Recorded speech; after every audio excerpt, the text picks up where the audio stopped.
So, let's see those Steve Boucher stories, shall we?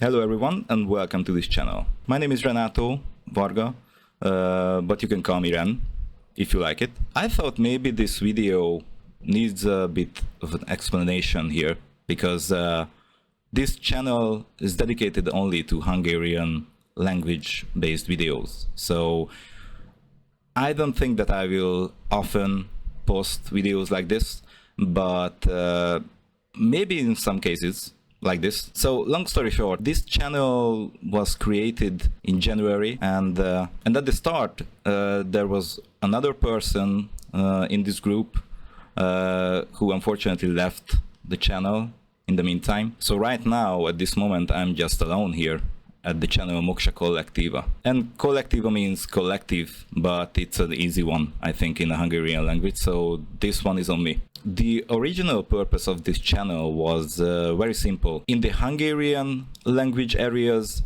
a lot of people doesn't know a thing about UFOs and spiritual things and paranormal events. And believe me, there's plenty of information which is not known to Hungarian people. So the original purpose was to create a channel where we will tell interesting stories, what we can connect like dots, for example. And maybe after a time, if we connected enough dots, we can understand something much more bigger than we used to. Long before I even started this channel, I already started to talk to Steve via Facebook, because back in 2000 and I think it was 17, when I first saw Steve's video about his encounters with alien beings, and it had a huge impact on me. I mean, because the story itself was so well described, I can imagine every single second what Steve needed to spend there. For example, in the spaceship, or when he had the encounter with his father. And I was really happy that Steve was basically so friendly and so kind during all of our conversations that I understood a lot about what he experienced, how can these stories can relate to other stories inside the UFO circles. And I was really happy that we had some common grounds when we had chats with Steve. I originally wanted to create just one video with the Hungarian language, but after a time, when I realized that here comes the big man's birthday, I thought to myself, maybe I have a better idea. So I recreated the whole video with the narration of Steve. And because Steve already mentioned to me that he wishes to share this video, I thought that maybe it's a better idea if I create the English version and I will upload it here. So it took a little time. To be honest, I needed to rearrange a few things in the video editor, but I think I managed it. So the most important thing, happy birthday, Steve. And I really, really hope that you will like this version as well. It was really kind of you that you followed the Hungarian premiere of this video, and I really just wanted to thank you all of our conversations with this English version. So this video is basically just a thank you Steve kind of video. Therefore the unhappy news in this case that you won't find any other English language based videos in my channel. There are only just the Hungarian ones. But if I'm lucky, I can edit some things in my YouTube channel so the other videos will have English translations as well. I'm not sure, but maybe that's a possibility. So this video is a special child to me. I hope you understand it. And as my main mission is to, let's just say, educate the Hungarian people around these specific topics like the ufology and spirituality and so on, I cannot guarantee you that there will be any English versions at all about any other videos. I think for now the channel does its purpose pretty well. I really wanted to create a version just for Steve, and here it is. I will attach a couple of links where you can find, for example, Steve's book But if you are interested, I also attached the link about my own novel, which could be found on Amazon, but you can find the details about this in the description. I really don't want to express anything else than just a huge thank you for Steve for allowing me to use his story for the Hungarian version, and I'm really happy about the conversations I had throughout the years with Steve. I think we are good to go. So thank you everyone if you are watching this video. I really appreciate it. If you even hit the like button, that's absolutely fine, but if you skip it, that's also fine. I would love to say just to, subscribe to my channel or whatever, but I think you won't understand a single bit. Well, if you don't speak the Hungarian language. So, enough of me speaking. I hope you liked the video. Happy birthday, Steve. And if you start to learn Hungarian in the meantime, just come back and see the other videos as well. But as I said it, maybe there should be an English translation somewhere in the future, I suppose. But until that, remember to watch the sky. Always be skeptical, but be an open-minded person. Just to allow yourself if you are facing some truths here and there. Because it's possible. I wish you a cooler summer than we have here in Hungary. It's absolutely devastating. And we also have some mutant mosquitoes over here. So basically I'm just wishing you a better time in this hot summer than I have. Thank you for watching and see you around. Okay, first of all, my name's Steve Boucher and I live in St. Catharines, Ontario. And back in 1984, I believe it was, I picked up a book called Missing Time by Bud Hopkins. And I was kind of interested in UFOs, but I didn't really know much about them back then. And that book changed my life. Because at the end of the book, there was a kind of a paragraph that Bud had put in there where he said, if you feel that you've had any incidents that resemble the incidents described in this book, please write to me if you want to have them researched, and I'll put you in touch with a researcher in your area that can help you with it. And so I decided to write him a letter. I wasn't sure if I was going to at first, but as I was reading his book, I was getting flashes of memory that were coming up to my conscious mind. And one of them involved my dad, and it was where one time we were driving home from somewhere at night. And I remember I was probably around maybe 7 or 8, maybe not even that. No, I think it would have been about 5 or 6 at the time. And in those days, the cars had like a shelf behind the back seat at the window, and I used to climb up there and lay down and look up at the sky through the back window. And so I was doing that, and I saw this white light. It was kind of following us in the sky, and it started getting closer and closer to us. And so I climbed into the front seat, and I asked my dad, "What's that light up there?" And he said, "What light?" And I said, "The light up there." And he looked out the window and he could see this thing, and by this time it had gotten pretty close to us, and it was flying at treetop level and matching our speed. And when my dad saw it, he went into instant panic mode. And I said, "What is it?" And he said, "Shut up, leave me alone." And he was, I could see he was visibly frightened. And so anyway, we tried to outrun it, and there's no way we could outrun it. It matched our speed, and there didn't seem to be anybody on this road at all.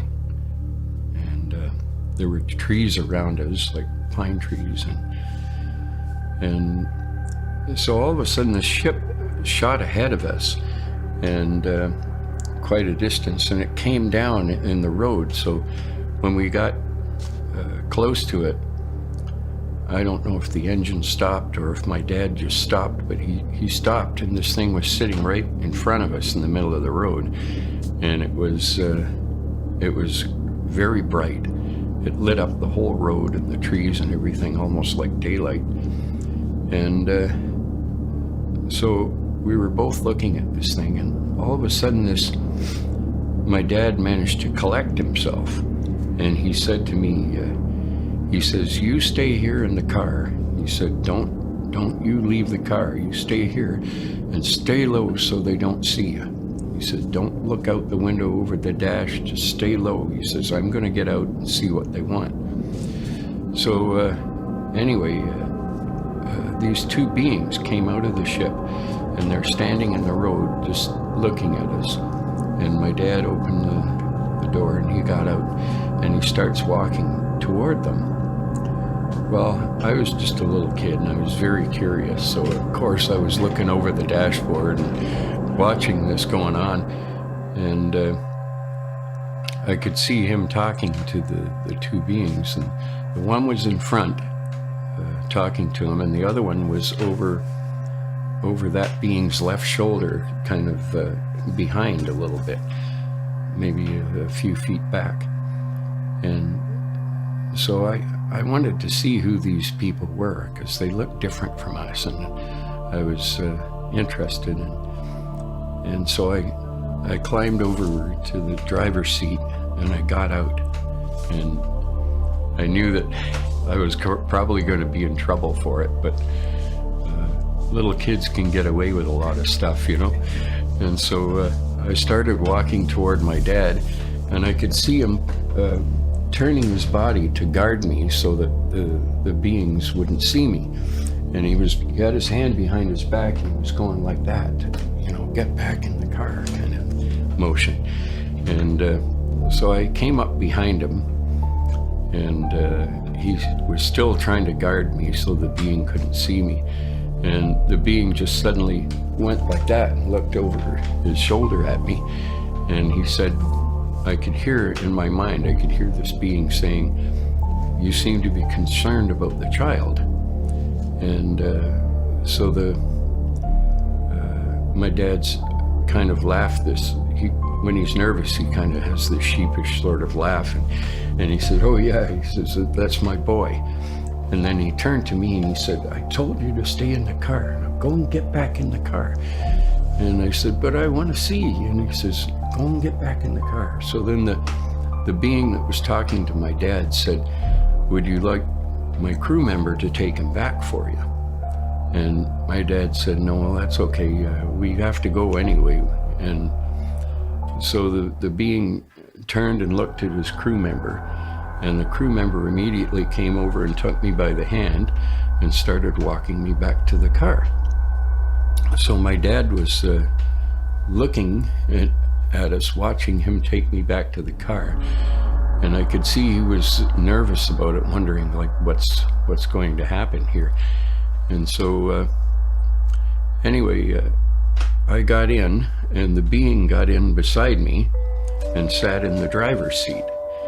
And so he shut the door, and he was sitting there looking at me, and he started asking me questions. He said, "How does this vehicle work?" And I said, "Well, you push the one pedal on the floor there to make it go, and you push the other one to make it stop." And he said, "Oh, I see." And so he's kind of holding the steering wheel, and he goes, "What does this do?" And I said, "Well, that's how you move the vehicle. You either go that way or that way with it, and depending on how you turn it." And he said, "Oh, okay." And then he pointed to the radio on the dashboard, and I just happened to glance up, and I noticed that my dad and the other being were no longer there. So I assumed that he'd taken him inside. And he pointed to the radio, this being, and he says, "What does this do?" And I said, "Well, that's a radio." And I said, you hear music on it, and you hear people talking." And he says, "Oh." And he said, can you talk back to them on it?" And I said, "No, it doesn't work that way. It only works one way. You can hear on it, but you can't talk on it. And he says, oh, okay. And he said, how do you start the vehicle? And I said, well, you have to put the key in here. And he was just keeping me occupied and basically babysitting me while my dad was on the ship with the other being. So he kept me amused there for maybe about 20 minutes or so, asking me questions about school. He said, do you go to school? And I said, well, no, not yet, but next year. So that means I would have had to have been about 4, because I would have started school at 5. So I would have had to have been 4 years old, I guess, at that time.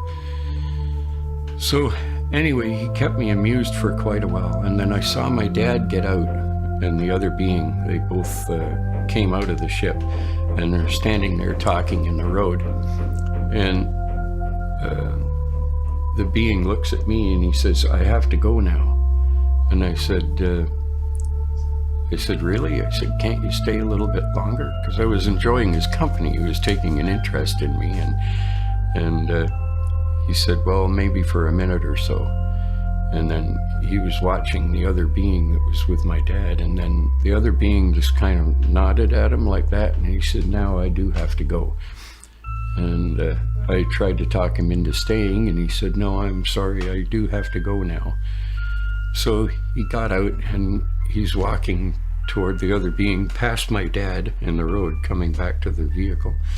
And so my dad got in, and he was kind of quiet. And we watched the two beings get back in the saucer-shaped craft. It was saucer-shaped. And it lifted off the road, and we watched it lift up, and we watched it take off. And so then my dad started the car and we started driving home. Then I noticed something kind of unusual, is that this ship appeared to be coming back, and it came back and did the same thing. It came down in the road in front of us and made us stop again. And my dad, I heard him kind of mutter under his breath, oh, what the hell do they want now? And so one being got out, walked over to the car, and my dad stayed in the car this time. He didn't get out. The being came over to the window and motioned for my dad to lower the window. So my dad rolled the window down, and he said, what is it? And the being said, you forgot these. And he handed him his glasses. And so my dad said, oh, thanks. And he put his glasses on, and then the being went back to the ship, and they left again. So that was the end of that incident. But the one that I've talked about a little more often is one that I call the van incident. And this happened when I was about maybe 14, or between 14 and 16, I think, somewhere in that range. And I was in a band with some friends of mine from school, and there was we had just played at the American Hotel in Niagara-on-the-Lake, and I was probably about 16, I guess, or maybe 17. I know I was underage, but they never asked my age. And so we were the house band there for a little while. And so I played there, and we finished our gig. All of a sudden, this guy walks up to us, and nobody seemed to know who he was. But he had long hair, like maybe down a little past his shoulders, and he was wearing jeans and a jacket. And he said, are you guys by any chance going to St. Catharines? And we said, yeah. And he said, would it be okay if I grabbed a lift with you? And so the driver was our guitarist. I'll call him Tom. And he said, sure. He says, you have to sit in the back with the equipment, though. And he said, yeah, that's no problem. So we all piled into the van and we left the party. And there was, in the front seat, there was Tom, the guitarist, there was Sam, our drummer, and those were the two seats. In the back, it was just like a cargo van, but there was one window in the side of it. And in the back was myself and the bass player, which I'll call Calvin, and the girlfriend of the drummer, which I'll call Anne Marie, and this guy that we picked up that needed a ride. And we were sitting in the back there with the amps and all the drums and everything, and so we went to get on the Queen Elizabeth Highway, and the entrance was closed for some reason. And so we decided to take the service road, the North Service Road, go down to the next entrance and get on there. So that's what we did. And we got on the North Service Road to the Queenie, and we were driving along and all sitting in the back talking. And so then all of a sudden Tom stops the van. And we said, "Why are you stopping?" And he says, "Well, you guys are going to have to take a look at this because you're not going to believe me." So I looked over the seat. We all kind of looked over the seats, and we saw, a saucer-shaped craft sitting in the middle of the road. And it was quite a bit ahead of us. We stopped back far enough that we didn't think it could see us. And he said, "What do you think it is?" And I was thinking, well, maybe it's a movie prop. Maybe they're doing a movie here. And he says, "Yeah, but it's like 2 or 3 in the morning. Like, why would they be filming a movie at 3 in the morning?" And all the lights were on this thing. There were like lights around the perimeter of it, and lights coming out the bottom of it. It seemed to be panning back and forth over the pavement, and it had portholes in the sides of it, and recessed portholes. So anyway, he says, "What should we do?" And I think it was Sam that suggested, well, maybe we should turn around and go back and take the back road home instead. So that's what we agreed on, because we didn't want to get too close to this thing, because we didn't know what it was. And so anyway, we start driving ahead, and we're not turning. So I said, "How come we're not turning?" And he says, "Well, look," he says, "I'm turning the steering wheel. I've got it cranked all the way over, and it's not moving." Like we were heading straight for this thing. And I noticed that I couldn't feel any of the bumps in the road that you normally feel when you're driving. So it must have levitated us up slightly off the road. And I said, "Well, put on the brake." And he says, "I'm pumping the brake." He says, "Look, nothing's happening." And the van was still moving toward this thing. And we were approaching it pretty fast, to the point where I was bracing myself for impact, because I didn't know if we were going to hit it or what, And we're all kind of panicking, and everybody was terrified because we didn't know what the heck was going on. And it brought us right up to it, maybe about 20 or 30 feet away from it.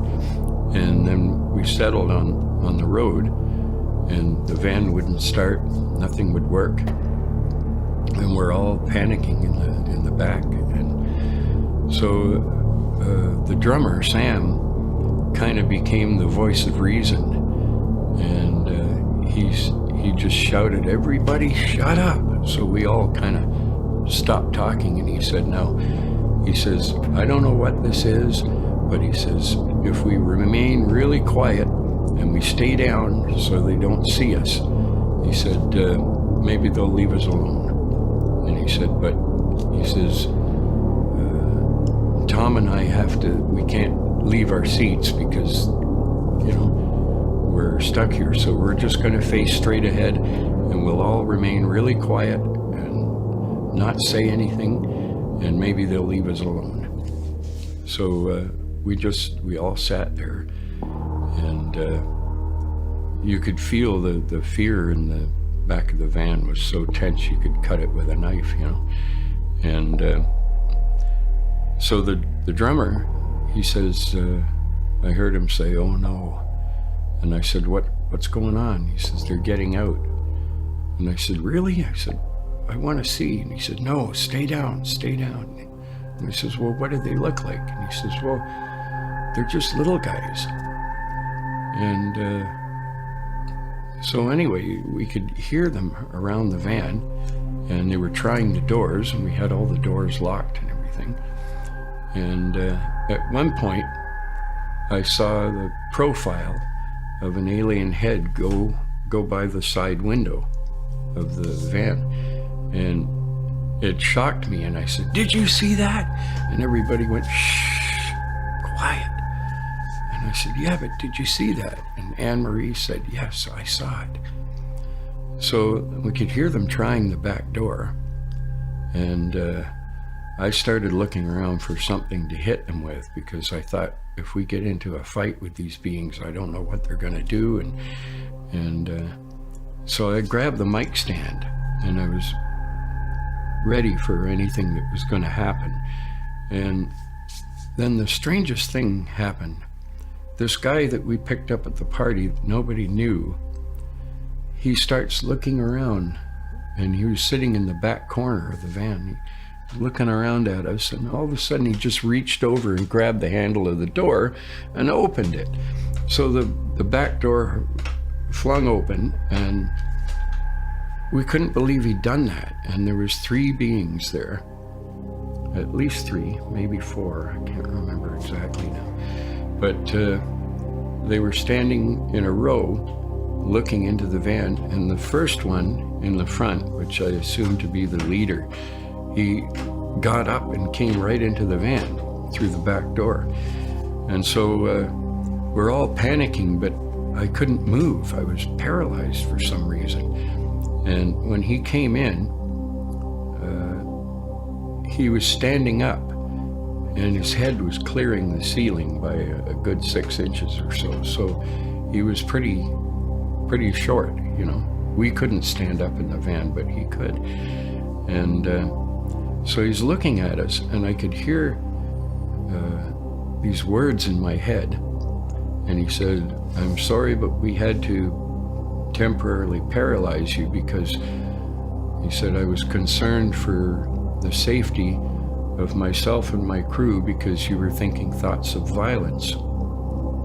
And he said, "We don't mean any violence or any harm to anyone." He said, "All we want to do is run a few tests on 3 of you, and then we'll bring you back and you can be on your way." And so he said, he started looking around, and he looked at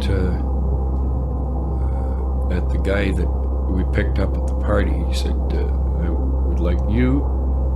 And then he looked at our bass player, "And you." And then he looked at me. And as soon as his eyes fell upon me, I looked down, because I was afraid he was going to pick me. But my heart was going a mile a minute, because in a way I was hoping he wouldn't pick me, but there was a part of me somehow that knew he was going to. And so I sat there looking down at the ground, and then finally I couldn't stand it anymore, and I looked up, and he was staring straight at me, and I heard him say, "And you." And so he said, "Would you follow me, please?" And he turned around, and he started to go back out through the back door. And as he was leaving, his foot caught in the snare drum stand, knocked the drum over, and it rolled out the back of the van and fell on the ground. And immediately one of the other beings picked it up and started looking at it. And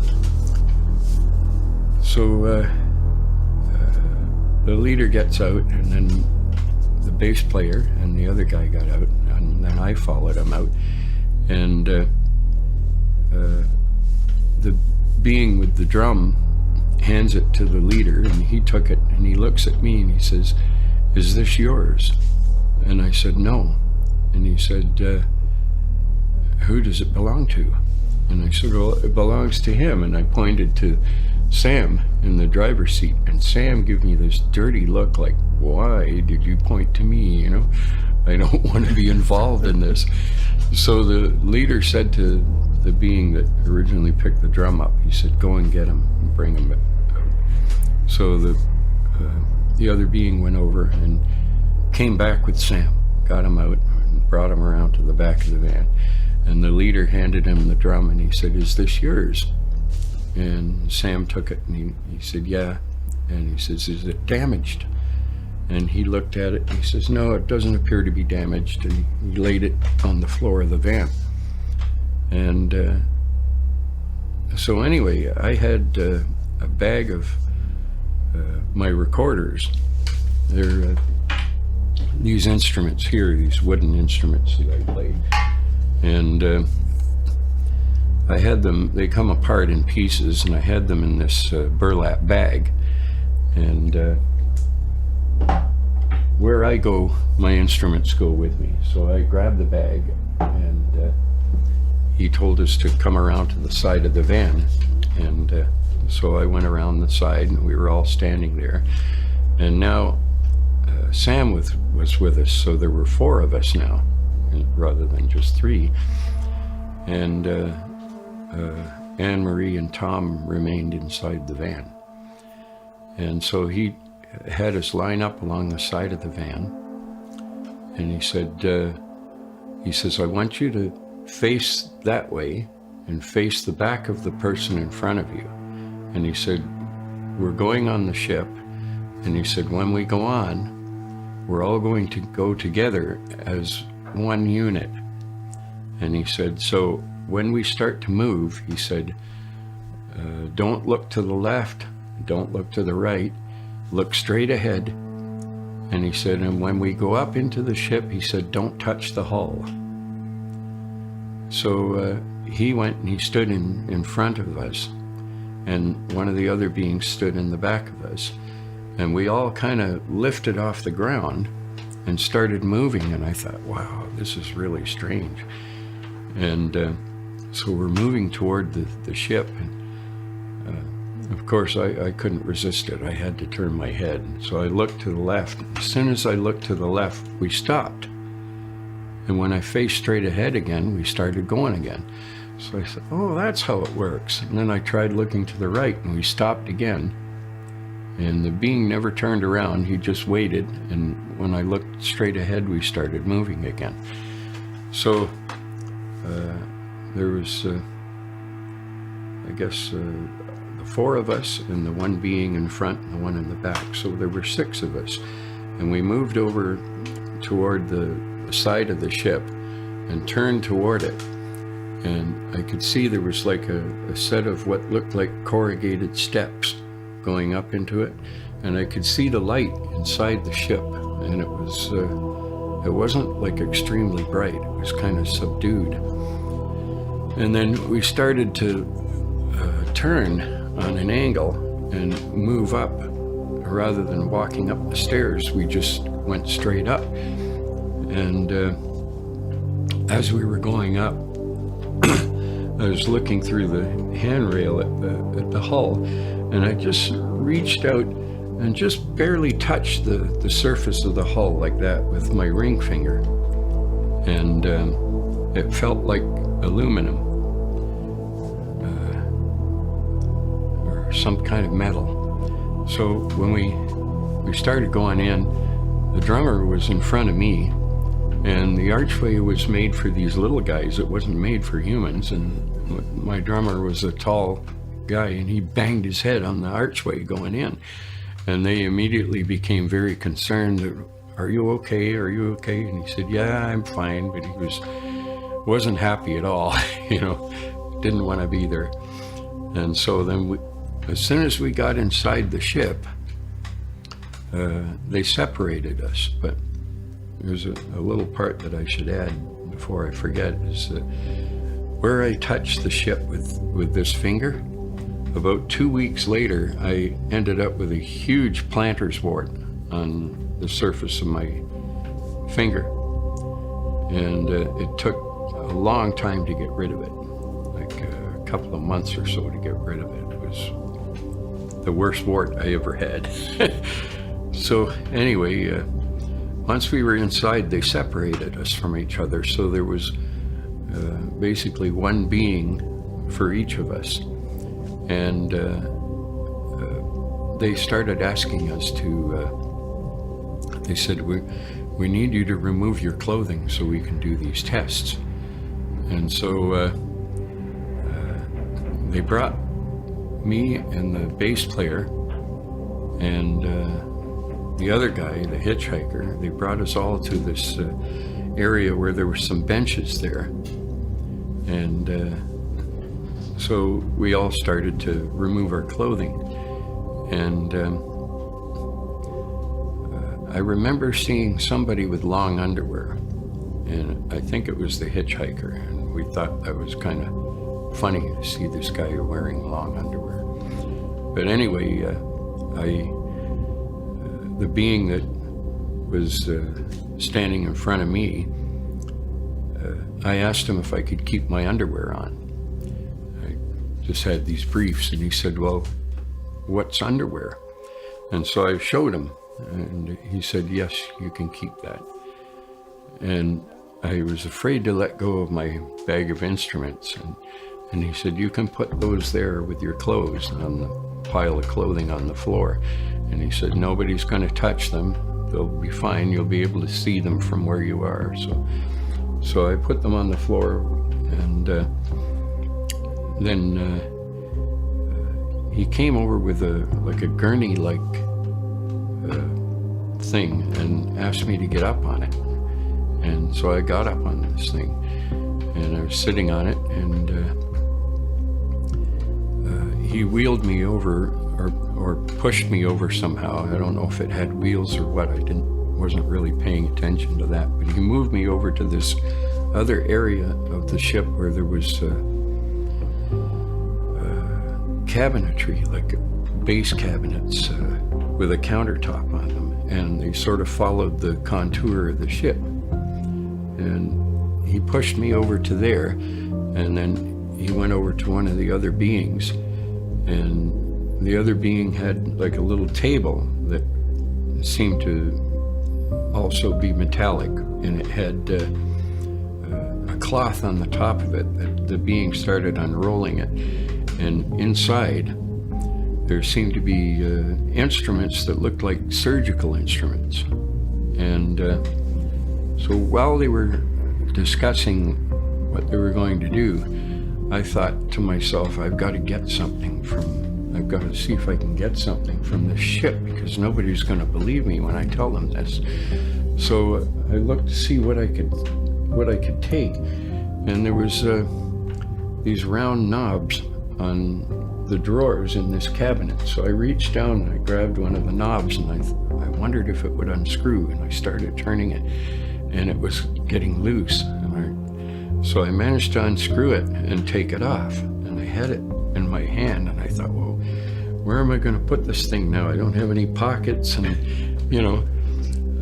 maybe I could hide it in my armpit or something. And so anyway, the being comes back over to me, and he says, we're going to do the test now. And he looked at me kind of funny, and he said, what have you got? And I said, what do you mean? And he said, you took something. And I realized that you can't hide anything from these guys. They know your thoughts. And so I had to show him. And he took the knob out of my hand, and he looked at me, and he says, you can't keep this. And I said, why not? And he said, because we're not allowed to let you keep it. And the other being that had the instruments said to him, why not let him keep it? What harm can it do? And he said, we're not supposed to let them keep anything. And so he put the knob aside where I couldn't get to it. And he brought me over closer to the wall, there was like an inside wall in this ship, and there seemed to be like a screen on the wall there. And anyway, he took one of the instruments off the table, and it looked like a hand unit for a contemporary phone, you know, and but there were no wires attached to it or anything. And he says, "I'm going to show you how this works." And he held out his arm, and he turned this light on, and it shone this green light on his arm. And as he moved the instrument up and down over his arm, I could see the bones under his skin. I could see his skeleton.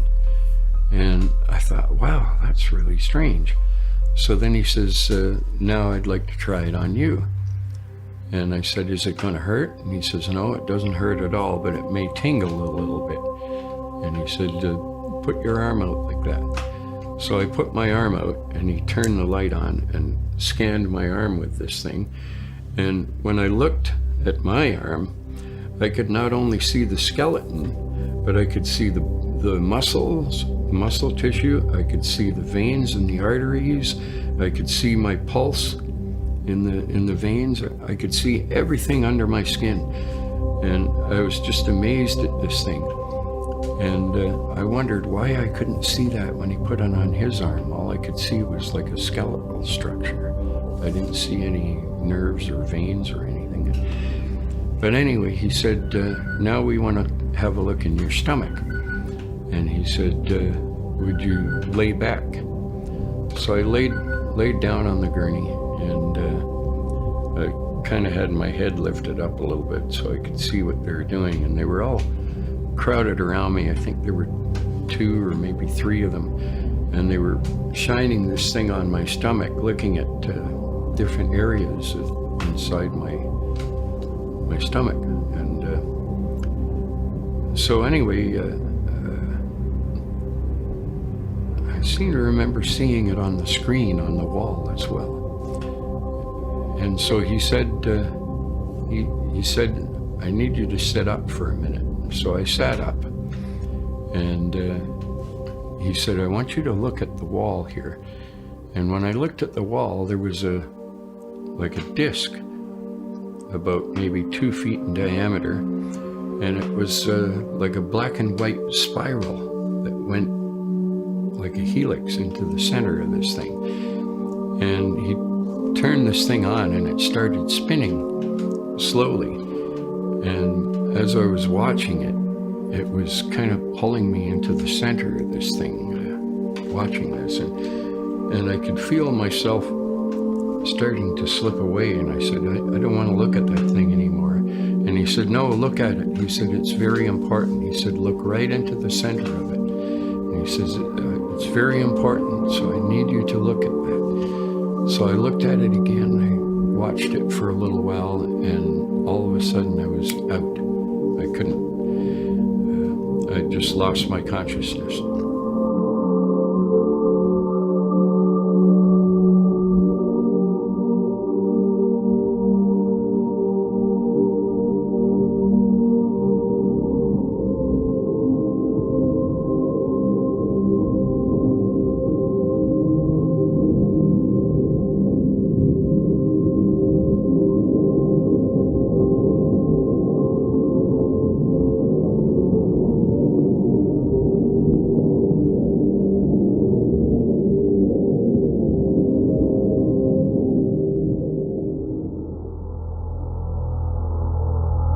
And so the next thing I remembered is I woke up, and I felt like I'd woken out of a deep sleep. And I looked at the beings, and they were rolling up the instruments in this cloth. And he said to me, we'll take you back to your clothes now, and you can get dressed. And so he wheeled me back to where my clothes were and my instruments. And so the other 2 guys, they brought them back as well. and we all started getting dressed.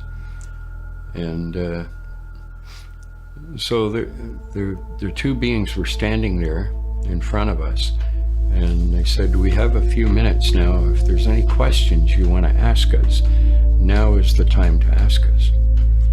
So I waited and I let the other guys go first, because I was trying to think, I need to ask him something important, you know, because the other guys were asking questions like, where are you from?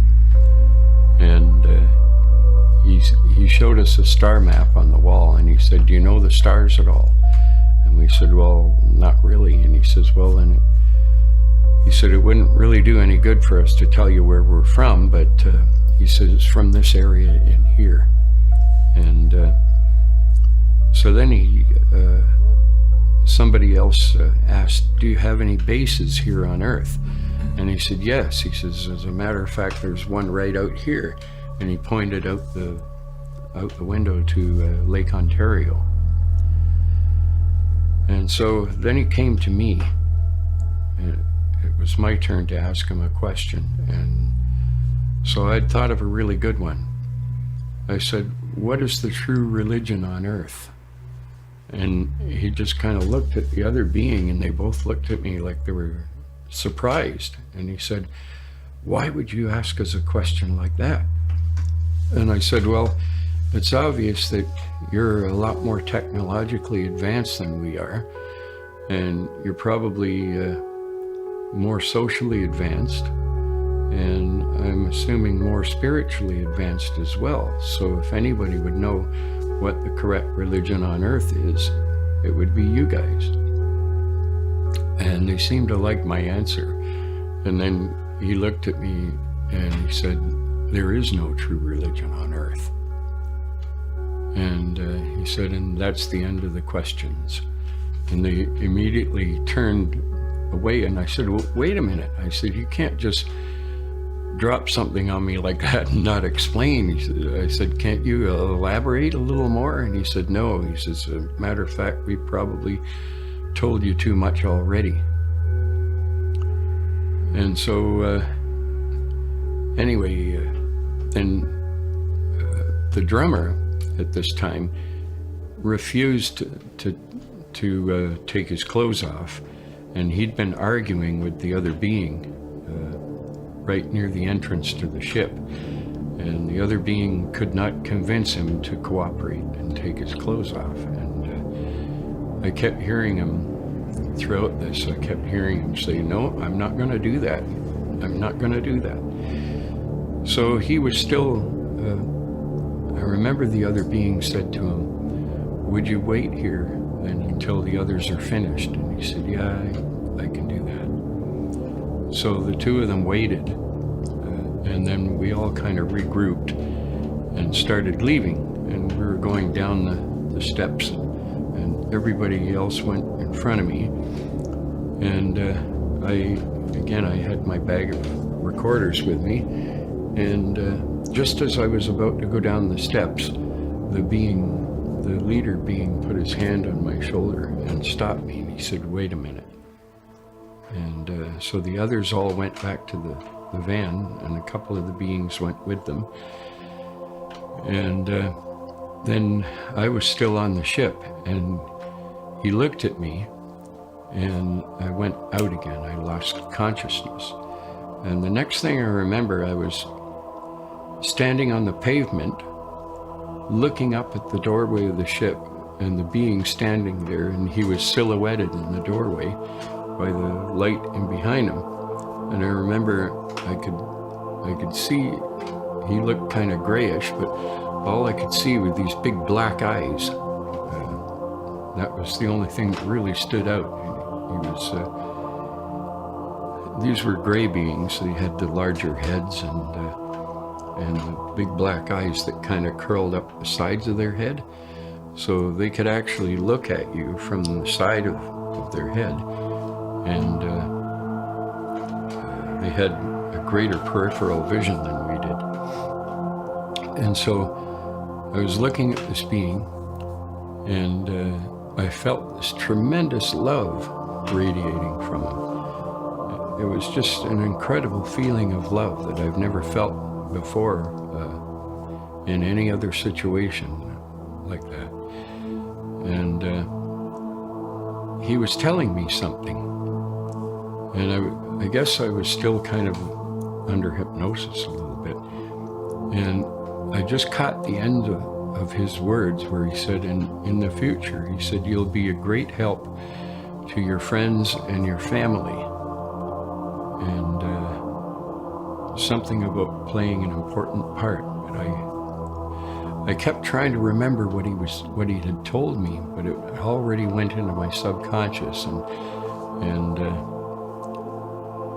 I kept trying as best as I could to remember what was it that he just told me, because it caused like really deep feelings of emotion in me. And my face started itching. So I went to scratch my face, and it was soaking wet. And I realized that I've been crying for some reason. Why was I crying? You know, I could feel the wind blowing. It was cold out. And anyway, he knew that I didn't want to let this go. I wanted to remember consciously what he had told me. And so he came over and distracted me with a question. He said, there was something you wanted to show us. And I looked at him and I said, what? He said, you wanted to show me something. And then I realized it was my recorders. So I opened the bag of recorders, and I took one out and I put it together, and I played a little bit on it.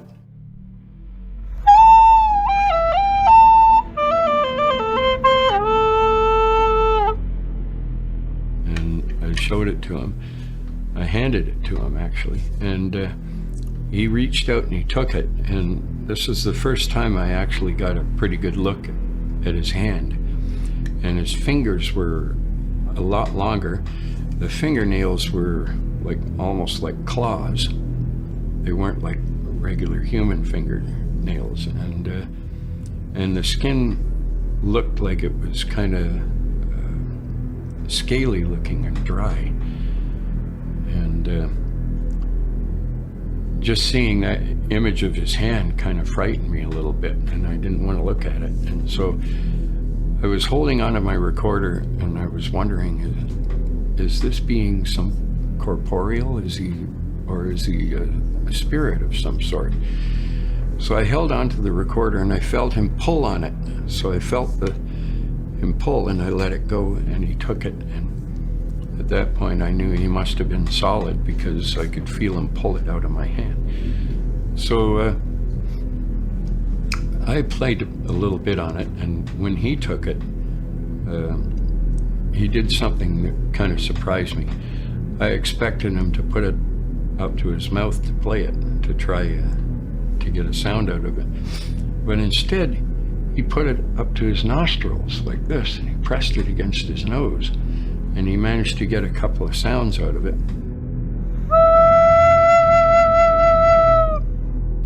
And I thought, that's really strange. And I wondered why he had done that. And it wasn't until many years later that I got the answer to that question. And it was from a book by Dr. Leonard Stringfield. And he had done an alien autopsy, and he wrote a report on it in this book. And what he said was that with these gray beings, the mouth is only like a pocket, and they don't have a full digestive system. The mouth is just like a pocket, and it stops back here. And so when he said that in the book, I realized that in order to breathe, they must breathe through their mouth or through their nose. They can't breathe air through their mouth, so that's why he put it to his nose to play it. So anyway, then I said, am I going to see you again? And he said, yes. He said, you will see us again. And he said, would you like me to bring you back to your vehicle? And I said, no, that's okay. I can go back myself. And so I looked at him, and I felt a strong bond with him, like I didn't want to leave him. But he turned around, he went back up into the ship, and I walked back to the van, and I got in through the back door. And when I got to the back door and I looked in, everybody was just sitting there frozen, like they were in a state of suspended animation. And as soon as I got into the van, they all came to life, and they all started arguing. And so when I got in, they said, the drummer looked at me and he said, we've made an agreement. And he said, we need you to agree to this. And I said, what? And he said, we are not going to tell anybody what happened. And I said, what do you mean? I said, we've got to tell people what happened. People need to know that this is happening. And he said, no. He says, we are not going to tell anybody, are we? And everybody just kind of nodded. And I said, well, I'm not agreeing to that. And he said, well, if you tell anybody, he says, we're just going to deny it, and you'll look like an idiot. So I was really upset that he took that stand. And all the way home, like, we watched the ship leave, we watched it head out over Lake Ontario toward where he pointed and said the base was out there. And we saw this thing, it didn't shoot off really quick, like, you know, like you might think. It just kind of coasted off slowly. And we watched this light from it getting smaller and smaller and smaller the further out it got. And then we started driving home, and I noticed something strange. The hitchhiker that we'd picked up at the party didn't seem to be with us anymore. And so I kind of wondered if maybe he was planted with us for the purpose of opening that door. Maybe this had been planned ahead of time. And so that was a question that kind of crossed my mind. But as they were bringing me home, I kept hearing him in my head saying, you're going to forget. You're going to forget all of this. You will forget that you met us. You will forget everything. And I was mentally arguing with them, no, I won't. No, I won't. I'm not going to forget this. I will remember this as long as I live. And we had this sort of telepathic argument going on, and everybody was kind of quiet. And so when they dropped me off at, I was living at my parents' house at the time, I would often come home at night. I had my own, like late at night, I had my own key to get in. And I went in and went into the kitchen, and I got a pad and paper, and I wrote down in point form everything that I could remember that had happened, the most important stuff I could remember. And then I took the paper and put it in my dresser drawer, and I went to bed.